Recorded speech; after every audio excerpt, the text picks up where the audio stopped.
Good morning. ಬೆಳಗ್ಗೆ ಬೇಗ ಎದ್ದು ಬ್ರೇಕ್ಫಾಸ್ಟ್ ಮಾಡಿ 8:30ಗೆ ಬ್ರೇಕ್ಫಾಸ್ಟ್ ಆಯಿತು. ಮತ್ತು ಗಾಡಿ ಒಂದು ಚಾರ್ಜ್ ಮಾಡಬೇಕಿತ್ತು. ಸೊ ಅಲ್ಲಿಂದ ಒಂದು 10 ಕಿಲೋಮೀಟ್ರ್ ಚಾರ್ಜಿಂಗ್ ಸ್ಟೇಷನ್ ಇತ್ತು. ಸೊ ನನಗೆ ನೆನ್ನೆ ನಾನು ರೀಚ್ ಆಗಿದ್ದು 20% ಪರ್ಸೆಂಟೇಜ್ ಇತ್ತು. ಆಮೇಲೆ ಒಂದು 60 ಕಿಲೋಮೀಟರ್ಸ್ ರೇಂಜ್ ಇತ್ತು. ಬಟ್ ಘಾಟ್ ಸೆಕ್ಷನ್ ಆಗಿದ್ದು ತುಂಬ ಎಳೆದ್ಬಿಡ್ತು. So came to 30. So safely ಇದ್ದೆ, ಬಟ್ ಅದು ಸ್ವಲ್ಪ ರೇಂಜ್ ಆ್ಯಂಗ್ಸೈಟಿ ಆಯಿತು. ಬಟ್ ಎನಿವ ನಮಗೆ ಚಾರ್ಜಿಂಗ್ ಸ್ಟೇಷನ್ಸ್ ಊಟಿಯಲ್ಲಿ ಏನು ತೊಂದರೆ ಇಲ್ಲ, ಕಂಟಿನ್ಯೂಸ್ ಇದ್ದಾವೆ. ಸೊ ಇಲ್ಲಿ ಫುಲ್ ಚಾರ್ಜ್ ಮಾಡ್ತಾಯಿದ್ದೀನಿ. ಚಾರ್ಜ್ ಮಾಡಿ ಇಲ್ಲಿಂದ ಕುನ್ನೂರು. ಸೊ ಕುನ್ನೂರೆಲ್ಲ ಸುತ್ತಾಡ್ಕೊಂಬಂದರೆ ಒಂದು 120 ಕಿಲೋಮೀಟರ್ಸ್ ಆಗುತ್ತೆ. ಸೊ ನೈಟ್ ವಾಪಸ್ ಬಂದು ಇಲ್ಲೇ ಚಾರ್ಜ್ ಮಾಡ್ತೀನಿ. ಸೊ ಈಗ ಬ್ರೇಕ್ಫಾಸ್ಟ್ ಎಲ್ಲ ಆಯಿತು. ಇನ್ನು ಚಾರ್ಜ್ ಆದ ತಕ್ಷಣ ಇಲ್ಲಿಂದ ಕುನ್ನೂರು. ಬನ್ನಿ ಕುನ್ನೂರು ಹೋಗುವ.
ಸೊ ಇದು ಡಾಲ್ಫಿನ್ ನೋಸ್. ಇದು ಡೆಡ್ ಎಂಡ್. ಇದು ಅದೇ ಬ್ಯೂಟಿಫುಲ್ ವ್ಯೂ. ಮೇಯ್ನ್ ಅದು ಇಲ್ಲಿ ಫೋಟೋಗ್ರಫಿ ಜಾಗ. ಒಂದು ಆ ಕಡೆ ತೋರಿಸ್ತೀನಿ. ಜನ ಜಾಸ್ತಿ ಇದ್ದಾರೆ, ಯಾಕಂದರೆ ಇವತ್ತು ರಜಾ ಅಲ್ವಾ. ಆಮೇಲೆ ಏನದು ಹಾಲಿಡೇಸ್ ಅಲ್ವಾ, ಸೀಸನ್ನು. ಹಿಂಗಾಗಿ ಸಿಕ್ಕಾಪಟ್ಟೆ ರಶ್ಶು, ಪಾರ್ಕಿಂಗ್ ಸಿಕ್ಕಾಪಟ್ಟೆ ರಶ್ಶು. ಅಲ್ಲೊಂದು ಫಾಲ್ಸ್ ಇದೆ. ಅದೇ ಯಾವ ಫಾಲ್ಸ್ ಹೆಸರು ಗೊತ್ತಿಲ್ಲ, ಬಟ್ ಫಾಲ್ಸ್ ಇದೆ.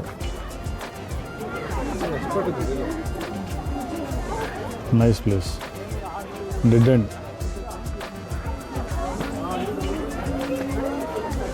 ಗಾಡಿ ಪಾರ್ಕ್ ಮಾಡಿ ಒಂದು ಅರ್ಧ ಕಿಲೋಮೀಟರ್ ನಡ್ಕೊಂಬರ್ಬೇಕಾಯ್ತು, ಯಾಕಂದರೆ ಅಷ್ಟು ಜಾಮ್ ಆಗಿದೆ. ಎಂಟ್ರೆನ್ಸು 40 ರೂಪೀಸ್ ಒಬ್ಬರಿಗೆ ತೊಗೊತಾರೆ. ಸೊ ಇದೇ ವ್ಯೂ.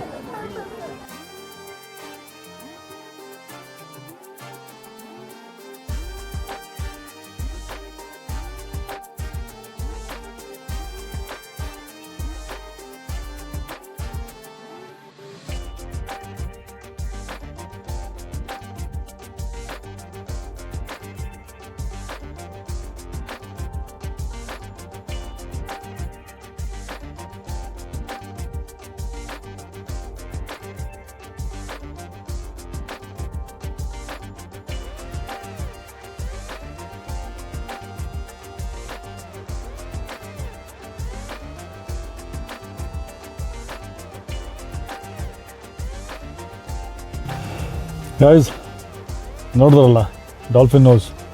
ನಾವು 15 ವರ್ಷ ಹಿಂದೆ ಬಂದಾಗ ಮುಂದೆ ಗ್ರಿಲ್ ಅವೆಲ್ಲ ಏನಿರಲಿಲ್ಲ, ಒಂದು ಕಾಂಪೌಂಡ್ ಇತ್ತು. ಬಟ್ ಈಗ ತುಂಬ ಚೆನ್ನಾಗಿ ಮಾಡಿದ್ದಾರೆ. ತುಂಬ ಕಮರ್ಷಿಯಲ್ ಆಗಿಬಿಟ್ಟಿದೆ, ಅಂಗಡಿಗಳೆಲ್ಲ ಬಂದುಬಿಟ್ಟಿದೆ. ರಶ್ಶು ಹೇಳಿದ್ನಲ್ಲ, ಸೀಸನ್ನು, ಮಕ್ಳಿಗೆ ರಜಾ, ಈ ಟೈಮ್ ಬರಬಾರ್ದು. ಬಟ್ ಲೊಕೇಶನ್ನು ಆಮೇಲೆ ವೆದರು ಹಂಗೆ ಇರುತ್ತೆ, ಹೀಗಾಗಿ ಬರಬೇಕಾಯ್ತು. ಸೊ ನೋಡೋಲ್ಲ, ಹೋಪ್ ನಿಮಗೆ ಇಷ್ಟ ಆಯಿತು ಅಂದ್ಕೊತೀನಿ ಡಾಲ್ಫಿನ್ ನೋಸು. ಸೊ ಇಲ್ಲಿಂದ ಈಗ ನಾವು ಹೋಗೋದು ಇಲ್ಲಿ ಲ್ಯಾಂಬ್ಸ್ ರಾಕ್. ಎಲ್ಲ ಹತ್ರನೇ 50 ಕಿಲೋಮೀಟ್ರ್ ಸುತ್ತಮುತ್ತನೇ ಇರೋದು. ಬಟ್ ಏನಂದ್ರೆ ನೆನ್ನೆ ತುಂಬ ಮಳೆ ಇತ್ತು, ಇವತ್ತು ತುಂಬ ಬಿಸಿಲಿದೆ. ಸೊ ಸುಸ್ತಾಗ್ತಾಯಿದೆ, ತುಂಬ ಬಿಸಿಲಿದೆ. ಚಳಿ ಅಂತ ಅಂದ್ಕೊಂಡಿದ್ವಿ, ಬಟ್ ಚಳಿ ಇಲ್ಲ. ಸೊ ಈಗ ಇಲ್ಲೇ ಲ್ಯಾಂಬ್ಸ್ ರಾಕು ಹತ್ರನೇ ಇದೆ. ಬನ್ನಿ ಲ್ಯಾಂಬ್ಸ್ ರಾಕ್ ಹೋಗುವ.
ಓಕೆ.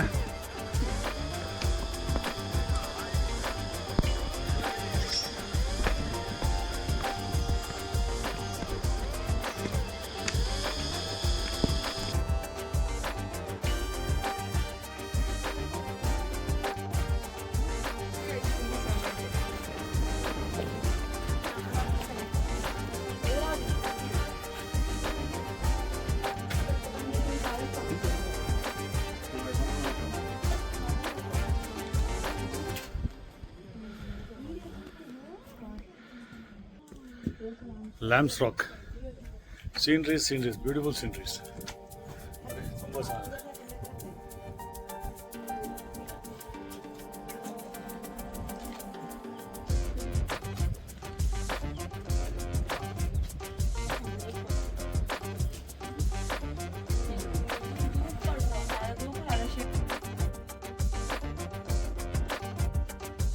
ಜಂಗಲಲ್ಲಿ ಯಾವತ್ತಾರು ದೆವ್ವ ನೋಡಿದ್ದೀರಾ? ನೋಡಿ ಹೋಗ್ತಾ ಇದ್ದು ನೋಡಿ, ಇದು ಜಂಗಲ್ ದೇವ. ಗೈಸ್ ಲ್ಯಾಂಬ್ಸ್ ರಾಕ್ ನೋಡಿದ್ರ ಒಂಥರ ಥಿಕ್ ಫಾರೆಸ್ಟ್ ಇತ್ತು. ಒಂದು ಅರ್ಧ ಕಿಲೋಮೀಟ್ರ್ ನಡಿಬೇಕಷ್ಟೆ, ನಡೆದ್ರೆ ಮೇಲ್ಗಡೆ ಹತ್ತಬೇಕು. ಎಲ್ಲನೂ ವ್ಯೂ ಪಾಯಿಂಟ್ಸೇ, ಸುಮಾರು ವ್ಯೂ ಪಾಯಿಂಟ್ಸ್ ಇದ್ದಾವೆ. ಸೀನರೀಸ್ ತುಂಬ ಚೆನ್ನಾಗಿರುತ್ತೆ. ಹಿಂಗೆ ಸ್ವಲ್ಪ ಕಷ್ಟಪಡಬೇಕಾಗತ್ತೆ, ಹತ್ತಬೇಕಾಗತ್ತೆ. ಸೊ ಅಲ್ಲಿ ಮುಗಿಸ್ಕೊಂಡು ಹೇಗಿತ್ತು ಲ್ಯಾಂಬ್ಸ್ ರಾಕ್? ಸೊ ಅದು ಮುಗಿಸ್ಕೊಂಡು ಈಗ ನಾವು ಶಿಮ್ಸ್ ಪಾರ್ಕ್ ಅಂತ ಹೋಗ್ತಾಯಿದ್ವಿ. ದಾರಿಯಲ್ಲೇ ಊಟ ಮಾಡ್ಕೊಂಡ್ವಿ. ತುಂಬ ರಶ್ ಇದೆ, ಎಲ್ಲೋದು ಪಾರ್ಕಿಂಗ್ ಸಮಸ್ಯೆ, ರೆಸ್ಟೋರೆಂಟ್ಗಳು ಫುಲ್ಲು.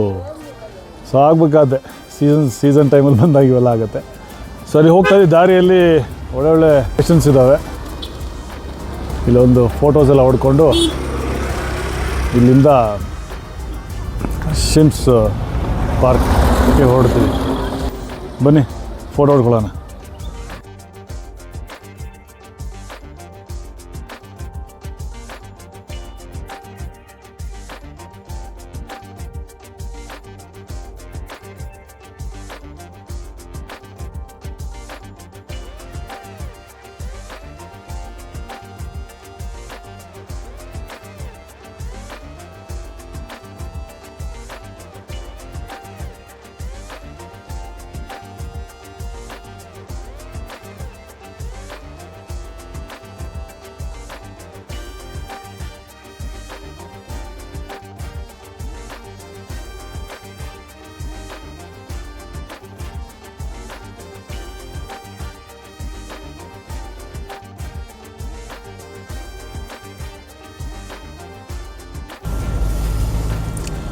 ಗೈಸ್ ಶಿಮ್ಸ್ ಪಾರ್ಕ್ ನೋಡಿದ್ರಾ ಹೇಗಿತ್ತು ಅಂತ? ಓಕೆ. ಏನಂತಂದರೆ ಬೇಜಾರಾಗತ್ತೆ, ನಾವು ಬೆಂಗಳೂರಲ್ಲಿ ಇದ್ಕೊಂಡು ಲಾಲ್ಬಾಗು ಕಬ್ಬನ್ ಪಾರ್ಕ್ನ ದುಡ್ಡು ಕೊಟ್ಟು ನೋಡೋಲ್ಲ. ಇಲ್ಲಿ ದುಡ್ಡು ಕೊಟ್ಟು ಪಾರ್ಕ್ ನೋಡೋಕ್ಕೆ ಬರ್ತೀವಿ, ಅದೊಂದು ಬೇಜಾರಾಯಿತು. ಬಟ್ ಓಕೆ, ಅದು ಲೋಕಲ್ ಜನ ಜಾಸ್ತಿ. ಬಟ್ ಇದಕ್ಕಿಂತ ಬಟಾನಿಕಲ್ ಗಾರ್ಡನ್ ಚೆನ್ನಾಗಿದೆ ಅಂತ ಕೇಳ್ಪಟ್ಟೆ. ಸೊ ನಾಳೆ ಹೋಗ್ತಾಯಿದ್ವಿ. ಸೊ ಇವತ್ತಿನ ಟೂರ್ ಪ್ಲ್ಯಾನ್ ಮುಗೀತು. ಸೊ ಆಲ್ರೆಡಿ ತುಂಬ ಎಕ್ಸಾಸ್ಟ್ ಆಗಿಬಿಟ್ಟಿದ್ವಿ. ತುಂಬ ವಾಕ್ ಮಾಡಿ 4 ಪ್ಲೇಸಸ್ ಕವರ್ ಮಾಡಿದ್ವಿ, ನೀವೆಲ್ಲ ನೋಡಿದ್ರಿ ಅನಿಸುತ್ತೆ. ಸೊ ಇವತ್ತಿಗೆ ನಾನು ಬ್ಲಾಗ್ನ ಎಂಡ್ ಮಾಡ್ತಾಯಿದ್ದೀನಿ, ಅದು ಇವತ್ತಿಗೆ. ಸೊ ನಾಳೆ ಎಲ್ಲೆಲ್ಲಿ ಹೋಗ್ತೀನಿ ಏನೋದು ನಾಳೆ ಲಾಸ್ಟ್ ಡೇ. ಸೊ 2 days ಅಂದ್ಕೊಂಡಿದ್ವಿ, 2 nights and 3 days.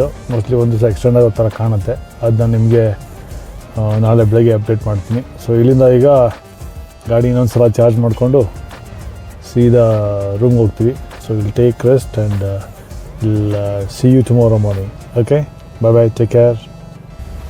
Good morning. Ooty tour day 2.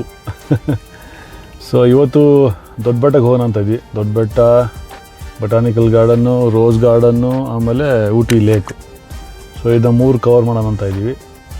So ನಿನ್ನೆ ಒಂದು ಕ್ಲೋಸ್ ಮಾಡಿ ನಾವು ಬೇರೆ ರೂಟಲ್ಲಿ ಹೋದ್ವಿ ಊಟಿಗೆ. ಅಲ್ಲಿ ಮೋಸ್ಟ್ಲಿ ಒಂದು ಡಿಫೆನ್ಸ್ ಕಾಲನಿನೋ ಯಾವುದೋ ಹೋದ್ವಿ ಅನಿಸುತ್ತೆ. ಇದು ಮೆಡ್ರಾಸ್ ರೆಜಿಮೆಂಟ್ ಇಂದ ಬಂತದು, ಕಂಪ್ಲೀಟ್ ಆರ್ಮಿ ಏರಿಯಾ. ಸೊ ಅದನ್ನು ನೋಡಿಕೊಂಡು ಫಾಲೋಡ್ ಬೈ ದೊಡ್ಡಬೆಟ್ಟ ಟೂರ್ ಶುರು ಆಗುತ್ತೆ. ತುಂಬ ಚೆನ್ನಾಗಿದೆ ಅದು ಆರ್ಮಿ ಇದು ಕಾಲನಿ. ಸೊ ಈಗ ಇಲ್ಲಿಂದ ದೊಡ್ಡಬೆಟ್ಟಕ್ಕೆ ಹೊಡ್ತೀವಿ, ಬನ್ನಿ.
ಗಾಯ್ಸ್, ದೊಡ್ಡಬೆಟ್ಟ ನೋಡಿದ್ರಾ ಹೇಗಿತ್ತು? ನಿಜ ಹೇಳ್ತೀನಿ, ಎಲ್ಲ ಕಡೆ ಜನ. 20 ರೂಪಾಯಿ ಟಿಕೆಟ್ಗೆ ಕ್ಯೂ. ಅಯ್ಯೋ, ಆ ಸೀನ್ರಿಗಿಂತ ಜನನೇ ಜಾಸ್ತಿ ಆಗೋದ್ರು. ಏನಂತ ಹೇಳ್ಕೊಳ್ಳೋಂಗೇನು ಇರಲಿಲ್ಲ, ಬಟ್ ಟ್ರಾಫಿಕ್ ಜಾಮ್ ಆಯಿತು, ನೀವೆಲ್ಲ ನೋಡಿದ್ರಲ್ಲ. ಸೊ ಅಷ್ಟು ಮಜಾ ಬರಲಿಲ್ಲ ಅಲ್ಲಿ. ಜನನೋ ಜನ, ಎಲ್ಲೋದು ಜನ. ಮಾರಲಾದ ಸ್ಟೋರಿ ಅಂತಂದರೆ ಸೀಸನಲ್ಲಿ ಬರಬಾರ್ದು, ಅಂದರೆ ಮಕ್ಕಳು ಮರಿ ರಜಾ ಇರ್ಬೇಕಾದ್ರೆ ಬರಬಾರ್ದು. ಎಲ್ಲ ಕಡೆ ಫುಲ್. ಐ ಥಿಂಕ್ ಇಲ್ಲಿಂದ ಬೊಟಾನಿಕಲ್ ಗಾರ್ಡನ್ಗೆ ಆಲ್ರೆಡಿ ಆನ್ ದ ವೇ ಇದ್ದೀವಿ, ಬಂದಿದ್ದೀವಿ, ಬಟ್ ಪಾರ್ಕಿಂಗ್ ಸಿಗ್ತಾಯಿಲ್ಲ, ಸುತ್ತಾಡ್ತಾ ಇದ್ದೀವಿ. ಇಲ್ಲೂ ಅದೇ ಕತೆ ಅಂತ ಅನಿಸುತ್ತೆ. ನೋಡೋಣ, ಬನ್ನಿ ನೋಡುವ. ಗೈಸ್, ಬೊಟಾನಿಕಲ್ ಗಾರ್ಡನ್ನ ತೋರಿಸ್ತೀವಿ ಅಂತ ಹೇಳಿದ್ನ, ಕಂಪ್ಲೀಟ್ 2 ರೌಂಡ್ ನೋಡಿದ್ವಿ, ಎಲ್ಲೂ ಪಾರ್ಕಿಂಗ್ ಇಲ್ಲ. ಊಟಿ ಈಸ್ ಓವರ್ಫ್ಲೋಯಿಂಗ್, ಹೌಸ್ಫುಲ್, ಎಲ್ಲಿ ನೋಡಿದ್ರು ಜನ ಜನ ಜನ. ಸರಿ, ಆ ಗ್ಯಾಪಲ್ಲಿ ಸರಿ ರೋಸ್ ಗಾರ್ಡನ್ ಹೋಗೋಣ ಅಂಥೇಳಿ ರೋಸ್ ಗಾರ್ಡನ್ಗೆ ಹೋದ್ವಿ. ಅದು ಕಷ್ಟಪಟ್ಟು ಎಲ್ಲ ಪಾರ್ಕಿಂಗ್ ಸಿಕ್ತು, ಜಗಳಾಡ್ಕೊಂಡು ಪಾರ್ಕಿಂಗ್ಗೆ ಹೋಗಿ ಪಾರ್ಕ್ ಮಾಡಿ ರೋಸ್ ಗಾರ್ಡನ್ದು ಒಂದು ನೋಡ್ಕೊಂಬನ್ನಿ.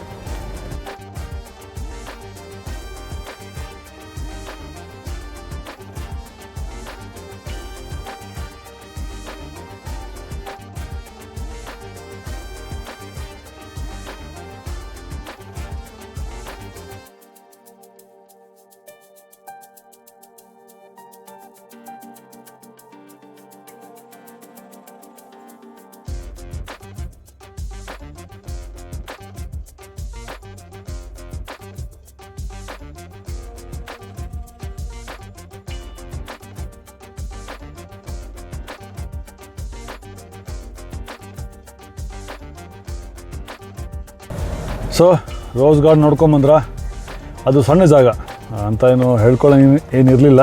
ಬಟ್ ಬೊಟಾನಿಕಲ್ ಗಾರ್ಡನ್ನು ತುಂಬ ಚೆನ್ನಾಗಿತ್ತು, ಬಟ್ ಸಿಕ್ಕಾಪಟ್ಟೆ ಜನ. ಹಂಗೂ ರೋಸ್ ಗಾರ್ಡನ್ನಲ್ಲಿ ಗಾಡಿ ತೆಗಿಲಿಲ್ಲ, ಹಾಗೆ ಒಂದು 2 ಕಿಲೋಮೀಟ್ರ್ ನಡ್ಕೊಂಡು ಹೋಗಿ ಹೋಗೋಣ ಅಂದರೆ ಅಯ್ಯೋ ಟಿಕೆಟ್ಗೆ ಸಿಕ್ಕಾಪಟ್ಟೆ ರಷ್ಟು. ಎಲ್ಲಿ ನೋಡ್ರು ಜನ, ಎಲ್ಲಿ ಫೋಟೋ ಹೊಡೆಯೋಕ್ಕೂ ಜಾಗ ಇಲ್ಲ, ಏನು ತೋರಿಸ್ತೀರಾ ಅದರಲ್ಲಿ. ಸೊ ಬೇಡ ಅನ್ಸ್ಬಿಟ್ಟು, ಸಾಕಾಗೋಯ್ತು ನನಗೆ ಆ ಜನ, ಆ ಟ್ರಾಫಿಕ್ಕು. ಊಟಿಯಿಂದ ಆಚೆ ಬಂದರೆ ಸಾಕು ಅಂತ ಕಾಯ್ತಾಯಿದ್ದೆ. ಸೊ ಆಗಲಿಲ್ಲ ನನಗೆ. ಸೊ ಬೊಟಾನಿಕಲ್ ನೋಡೋಕ್ಕಾಗಿಲ್ಲ, ಹೊರಟುಬಿಟ್ಟೆ ಅಲ್ಲಿಂದ. ಸೊ ಮಾರೋದು ಸ್ಟೋರಿ ಏನು ಅಂತಂದರೆ, ಬರಬಾರ್ದು ಯಾವುದಲ್ಲಿ ಈ ಸಮ್ಮರ್ ವೆಕೇಷನ್ಸ್ ಟೈಮಲ್ಲಿ ಅಥವಾ ಲಾಂಗ್ ವೀಕೆಂಡ್ಸ್ ಅಂತ ಇರುತ್ತಲ್ಲ, ಫ್ರೈಡೇ ಸ್ಯಾಟರ್ಡೇ ಸಂಡೇ ಬರಬಾರ್ದು. Very bad experience.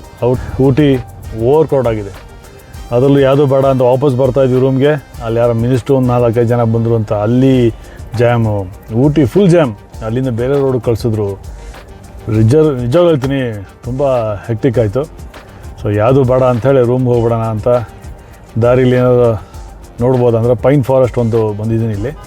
ಬನ್ನಿ ಒಂದು ಪೈನ್ ಫಾರೆಸ್ಟ್ ನೋಡ್ಕೊಂಬರೋಣ. ಗೈಸ್, ಪೈನ್ ಫಾರೆಸ್ಟ್ಗೆ ಹೋಗೋಣ ಅಂತ ಇಳಿದ್ವಿ. ಅಲ್ಲೂ ಕ್ಯೂ ಟಿಕೆಟ್ಗೆ. ನೋಡಿ ಸಾಕಾಯ್ತು ನಂಗೆ ನಿಜವಾಗ್ಲೂ. ತುಂಬ ಕ್ರೌಡೆಡ್ ಆಗಿಬಿಟ್ರೆ ಆಗಲ್ಲ ನನಗೆ. ನೋಡಿದೆ ಇದು ಲೇಟ್ ಆಗತ್ತೆ, ಸರಿ ಬೇಡ ಹೊರಟ್ಬಿಡೋಣ ಅಂತೇಳಿ ಡಿಸೈಡೆಡ್. ಯಾಕಂದರೆ ಈ ರಶಲ್ಲಿ ಊಟಿಯಿಂದ ಆಚೆ ಬಂದರೆ ಸಾಕಾಗಿತ್ತು, ಆ ರಶ್ಶು ಓವರ್ ಕ್ರೌಡೆಡ್. ನಾನು ಹೇಳಿದ್ನಲ್ಲ, ಸೊ ಬೇಡ ಇನ್ನೊಂದು ದಿವಸ ಎಕ್ಸ್ಟೆಂಡ್ ಮಾಡಬೇಕು ಅಂತ ಪ್ಲ್ಯಾನ್ ಇತ್ತು ನಮ್ಮದು. ಇನ್ನೊಂದು 2 ಯಾವ ಫಾಲ್ಸ್ ಅದು, ಪೈಕಾರ ಫಾಲ್ಸು ಮತ್ತು ಪೈಕಾರ ವಾಟರ್ ಫಾಲ್ಸು, ಪೈಕಾರ ಲೇಕ್. ಪೈಕಾರ ಲೇಕು ಮತ್ತು ಪೈಕಾರ ವಾಟರ್ ಫಾಲ್ಸ್, ಅದೊಂದು ಬ್ಯಾಲೆನ್ಸ್ ಹಿಡಿತು. ಬಟ್ ಇನ್ನೊಂದು 2 ಪ್ಲೇಸಲ್ಲಿ ನಮ್ಮ ಯಾರೋ ಸ್ನೇಹಿತರು ಸಿಕ್ಕಿದ್ರು, ಹೇಳಿದರು 2 ಪ್ಲೇಸ್ ತುಂಬ ಚೆನ್ನಾಗಿದೆ ಅದು ಹೋಗಿ ಅಂತ. ಸೊ ಅದನ್ನು ಮತ್ತು ಈ 3 ಪ್ಲೇಸ್ನ ನಾನು ನೆಕ್ಸ್ಟು ವಾಗಲ್ಲಿ ಕವರ್ ಮಾಡ್ತಾಯಿದ್ದೀನಿ. ಸೊ ಈ ವಾಗ್ನ ಇಲ್ಲೇ ಮುಗಿಸ್ಕೊಂಡು ಈಗ ಬೆಂಗಳೂರು ಕಡೆ ಹೊರಟೆ. ಈಗ ಆಲ್ಮೋಸ್ಟ್ ಗುಡ್ಲೂರಿಗೆ ಬಂದೆ, ಯಾಕಂದ್ರೆ ಗುಡ್ಲೂರು ಮೇಲೆ ಹೋಗ್ಬೇಕು ನಾವು. ಆ ಕಡೆ ಬಿಡ್ತಾಯಿಲ್ಲ, ಇಲ್ಲಿ ಮಸೀನಾ ಗುಡಿ ಆ ಕಡೆ ಬಿಡ್ತಾಯಿಲ್ಲ. ಅದು 18 ಕಿಲೋಮೀಟ್ರು ಹೋಗ್ಬೋದಿತ್ತು ನಾವು ಆರಾಮಾಗೆ. ಬಟ್ 18 ಕಿಲೋಮೀಟ್ರ್ ಹೇಳಿದ ಲಾಸ್ಟ್ ಟೈಮ್ ಹೇಳಿದ್ದೆ ನಿಮಗೆ, 67 ಕಿಲೋಮೀಟ್ರ್ ಸುತ್ತಾಕೊಂಡು ಹೋಗಬೇಕು. ಸೊ ಅದೊಂದು ಸಮಸ್ಯೆ ಇದೆ. ಯಾಕಂದರೆ ಊಟಿ ತುಂಬ ಓವರ್ಕ್ರೌಡ್ ಆಗಿದೆ, ಅಲ್ಲಿ ತುಂಬ ಟ್ರಾಫಿಕ್ ಜಾಮ್ ಆಗುತ್ತೆ ಅಂತ ರೋಡ್ ಬ್ಲಾಕ್ ಮಾಡಿದ್ದಾರೆ. ಸೊ ಇಷ್ಟು ನಾನು ತೋರ್ಸೋಕ್ಕೆ ಸಾಧ್ಯ ಆಯಿತು, ದಯವಿಟ್ಟು ಕ್ಷಮಿಸಿ. ಇನ್ನು 2 ಪ್ಲೇಸ್ ತೋರ್ಸೋಕ್ಕಾಗಲಿಲ್ಲ. ಸೊ ಹೋಪ್ ನಿಮ್ಗೆ ಈ ವಿಡಿಯೋ ಇಷ್ಟ ಆಯಿತು ಅಂತ ಅಂದ್ಕೊತೀನಿ. ಇಷ್ಟ ಆದರೆ ಲೈಕ್ ಮಾಡಿ, ಸಬ್ಸ್ಕ್ರೈಬ್ ಮಾಡಿ. ನೀವು ಅದು ಮಾಡಿದ್ರೆ ನಮಗೊಂದು ಸ್ಫೂರ್ತಿ. So this is Ravichetan signing off for today's video. ಚೆನ್ನಾಗಿ ತಿನ್ನಿ, ಚೆನ್ನಾಗಿ ಎಕ್ಸಸೈಸ್ ಮಾಡಿ, ಆರೋಗ್ಯವಾಗಿರಿ. ಜೈ ಹಿಂದ್, ಜೈ ಕರ್ನಾಟಕ.